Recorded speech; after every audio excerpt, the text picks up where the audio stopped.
Hey y'all, it's Gina with Thread Graffiti. I'm just making a little video to show you something that we're going to start. We did a fundraiser for St. Jude a couple of years ago, and last year we didn't do it because of COVID. But this year I want to do it, and so it doesn't start until the actual auction doesn't happen until November. And so we have plenty of time to start this whole charity. And what I want to do is I have a best friend from Illinois that I've known since I was teeny tiny, and I always call her sis. And so she is very big into the rodeo. Her daughter does a lot of racing and barrel racing and all kinds of stuff with the rodeo and travels all over. And so they do an auction. And what we're going to do is we're going to make a huge group quilt, maybe two if we get enough blocks. But we're going to use the It's So Emma square in a square papers, the foundation papers. This is a 3.5 and a 1.5. And I'm going to show you how to do them. And what it does is it's just going to allow all of the blocks that are made to be exactly the same. It'll make it easier for me to put them all together. And so square in a square are sometimes a little bit difficult. They can get a little wonky. And so these papers are really great to make every single one of them exactly the same. And then I'm going to show y'all how to do it. Oops. And then once we get them all done, I'm going to have you send them in to me. And I'm going to piece all the blocks that I get together. I'm going to load it on the long arm. We're going to finish the quilt. And then we are going to set up a charity and hopefully raise oodles of money for St. Jude. St. Jude is an awesome, it's just awesome. And I want to be able to help some kiddos. And so that's what we're going to do. So I'm going to show you in just a second how to do these blocks. And then I'm going to give a P.O. box for you to send in the blocks. And hopefully we just get tons of people that want to participate. So feel free to share. And so let's make some blocks and have some fun and raise some money for St. Jude.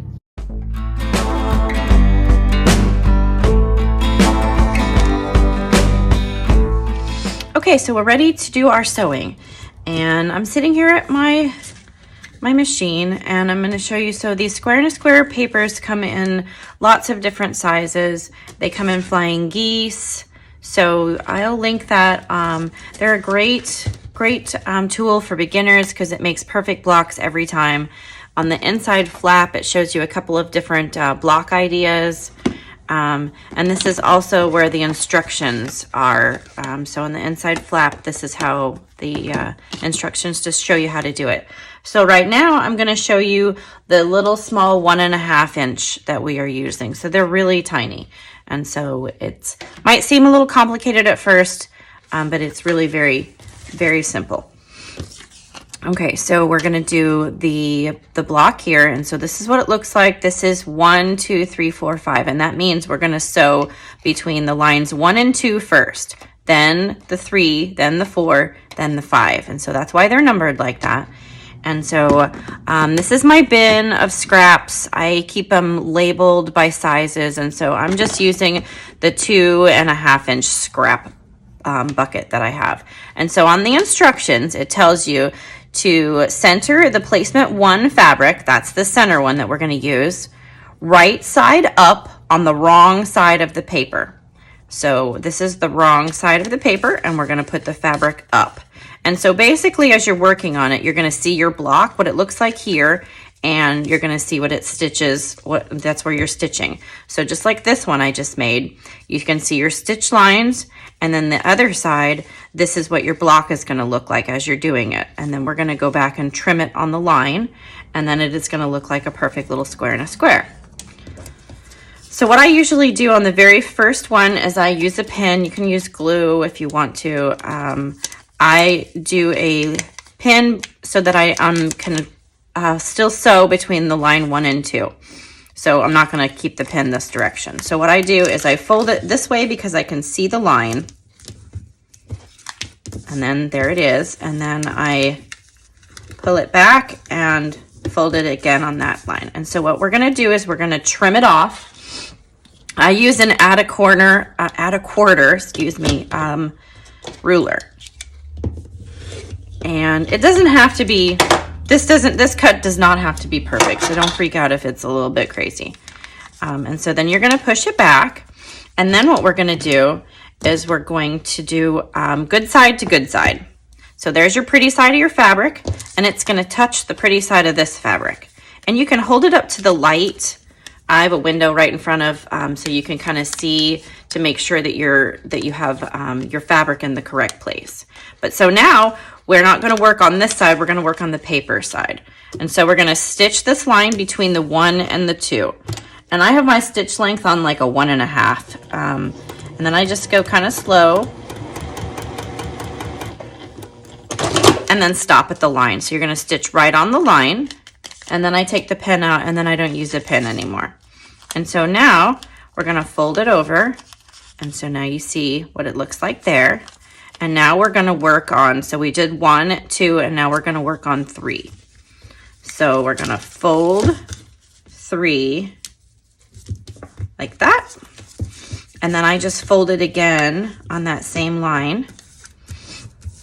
And then take your add a quarter. And it has a little lip on one side, so you can just push it right up against the fabric and trim it. And then now we're going to put our good side to good side. And then we're just going to stitch on the line. And I don't pin, I don't pin very often on really anything, but you can pin each time, or you can use the little glue things, I think. So anyway, there we go. So now we have done 1, 2, 3, and now we're going to do 4. And so 4, we're going to cut through some extra fabric this time. And so you can use a really old rotary cutter when you're using paper, or you can use a brand new one. Sometimes I use a really old one, just because when you cut through a bunch of paper, if you were going to do a whole full quilt like this, well, I guess you're technically not cutting through the paper on these particular ones. Sometimes you do cut through some of the paper at the end. You're going to cut through some of the paper. So right now we're not, but in a little while we are. And sometimes it'll dull your brand new blade. Okay, so now we're ready to do the 4th one, and we're going to do good side to good side. And just make sure that you're working with pieces that are large enough so that you can make sure that you're covering that whole area. So if you were choosing this piece of fabric, if it was way, way small and you folded it over and you were still seeing some paper, then it's not going to be big enough. So like I said, I just work from my scrap bin and then flip it over. And so now this time you're going to sew a little bit. You're going to sew on exactly on the line. The line is just a little bit longer this time. Okay, so now we're going to fold it over, and you see where we're going here. You see this perfect square? All right, now it's time to do this one.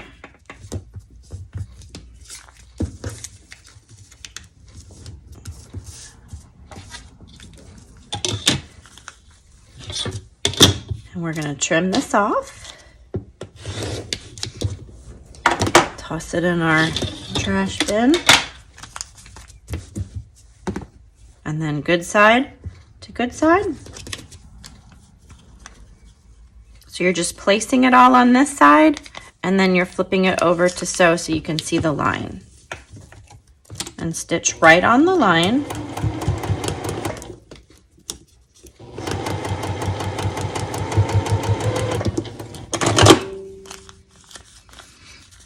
And now we have our cute little block.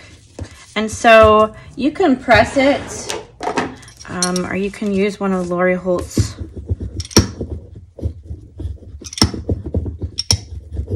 little roller thing. I forget exactly what this little guy's called, but I'll link it down on the bottom. And then if you read the piece of paper, it says trim on this line. So we are going to trim right on the line.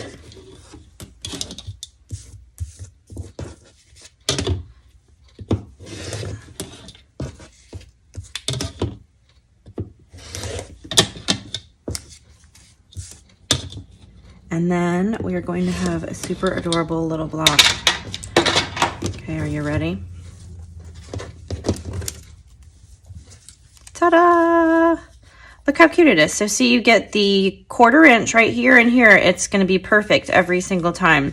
So when we do the fundraiser, then when y'all send these to me, I will be able to put them together and they will all be perfect. And so then on the papers, what I usually do is just kind of fold the paper and then put my fingernail right in the center and pull. And pull again. And then the center one will pop right out. Sometimes there's a little bitty. If you have kiddos, they might want to hang out with mom or dad and pull those off. And so that's them. And then you can press them. And so I have a couple bigger ones over here. There's a bigger one. This one still has the paper on it. And so does that one. Okay, so I'm going to make one more for you.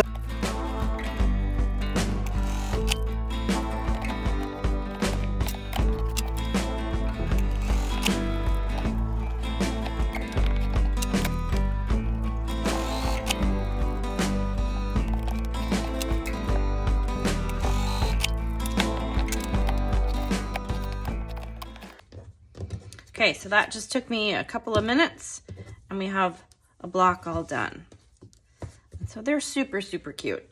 And so what we're going to do for the fundraiser is I'm going to link down on the, well, I'm going to put down on the bottom in the description box my P.O. box so that you can make as many of these as you'd like. And what we're going to, the only rules, I suppose, are that we're going to do a white or a cream or off-white or some kind of a low volume in the center, and then we're going to do a colored fabric on the outside. So any color that you want to on the outside and any color on the inside, as long as it's a light, low volume color. And so then when I get all of them, it's going to just be such a cool scrappy quilt, because the last time that we did this, we had blocks coming from all over the place and they just really, really looked neat. So that's what we're going to do. And I would love for you to participate and sew some blocks and send some blocks and share it with your friends. Y'all can do, you know, a sew along on the weekends, you know, get together on a Saturday and have some snacks and sew a bunch of blocks together and then stick them all in the same envelope and mail them to me. And so these papers are really easy to pull off, but it would be super, super fun to just have like a little sew day. But we're going to just raise some money for St. Jude, and I hope you come and join. Again, this is a very new YouTube channel, so I would love for you to subscribe and come back. I am a long arm quilter by day. That's what I do all day long. And so then I also like to do some projects with the Fat Quarter Shop. I work with them. They're huge. I do so much stuff for the Fat Quarter Shop. So I get to have a lot of really cool things that they come up with to try out and test out. And I love these blocks. So I would love for you to make some and come and sew with me. I wanted to also mention that on the inside flaps, it's going to tell you your cutting instructions. So for the 3.5 inch block, which is what we're going to make right here, you're going to need to cut 3.5 inch squares for the center and 2 3 3/8 inch squares. And then you're just going to cut them from corner to corner. So you're going to have 4 pieces. And so I just used some of my scraps from my scrap bin, but the inside flap of all of the different sizes. So this is 4.5, this is 3.5, this is 4. Well, that's the, yes. And so it's going to tell you that you're going to need 1 3 3/4 and 2 3 3/4, and that one's just going to be cut corner to corner. So I just wanted to make sure that I let you know that on the inside flap, it tells you exactly what to cut so that you didn't think that it was just a guessing game. I was just using scraps. And you can iron right over this paper, and it does kind of help with the bigger ones just to make sure that they lay flat.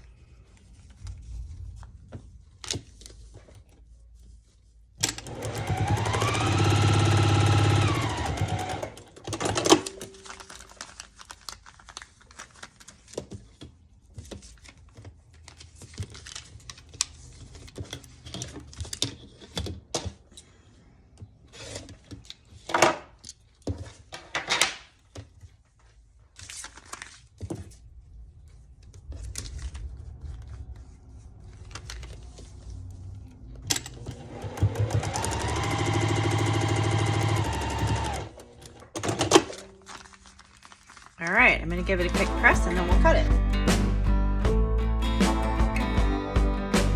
So let's make some blocks and have some fun and raise some money for St. Jude.